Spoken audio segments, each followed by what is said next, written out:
Big boss season 7 live അപ്ഡേറ്റിലേക്ക് വരാം.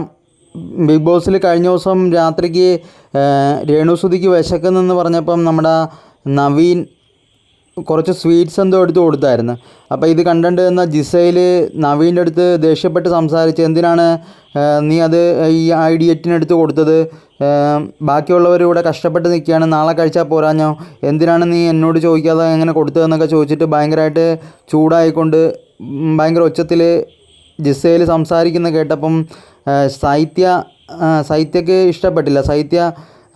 ഇതൊരു ജിസയിലൊരു fake നന്മമരമാണ്, ജിസേലിൻ്റെ humanity ഇങ്ങനെയൊക്കെയാണെന്നൊക്കെ പറഞ്ഞുകൊണ്ട് ജിസേലിനെ നോമിനേറ്റ് ചെയ്തായിരുന്നു. അപ്പോൾ അത് കണ്ടന്റ് നിന്ന അത് കാരണം തന്നെ പറഞ്ഞിട്ട് നമ്മുടെ ആദില നൂറയും അതുപോലെ തന്നെ ജിസേലിനെ നോമിനേറ്റ് ചെയ്തിട്ടുണ്ടായിരുന്നു. ഇപ്പോൾ ഒരു പുതിയ ഗ്രൂപ്പൊക്കെ വന്നിട്ടുണ്ട്. ആ ഗ്രൂപ്പിൽ അനുമോളുണ്ട്, ആദില നൂറയുണ്ട്, സൈത്യമുണ്ട്, പിന്നെ ആ ഗ്രൂപ്പിന് ഒരു സപ്പോർട്ട് കൊടുത്തിട്ട് രേണു ഉണ്ട്. ഇപ്പോൾ കഴിഞ്ഞൊരു നോമിനേഷൻ നടന്നിട്ടുണ്ടായിരുന്നു, ഒരു നോമിനേറ്റ് ചെയ്തിട്ടുണ്ടായിരുന്നല്ലോ. അതിലിപ്പോൾ ജയിലിലേക്ക് പോയിരിക്കുന്നത് ആരൊക്കെയാണെന്ന് വെച്ച് കഴിഞ്ഞാൽ അനുമോളും അനീഷുമാണ്. അവർ രണ്ടുപേരും ഇപ്പോൾ ജയിലിലേക്ക് പോയിരിക്കുകയാണ്. അപ്പോൾ ഇനി തുടർന്നുള്ള കാര്യങ്ങൾ ഞാൻ വീഡിയോ ആയിട്ട് നിങ്ങളെ കാണിക്കുന്നതായിരിക്കും.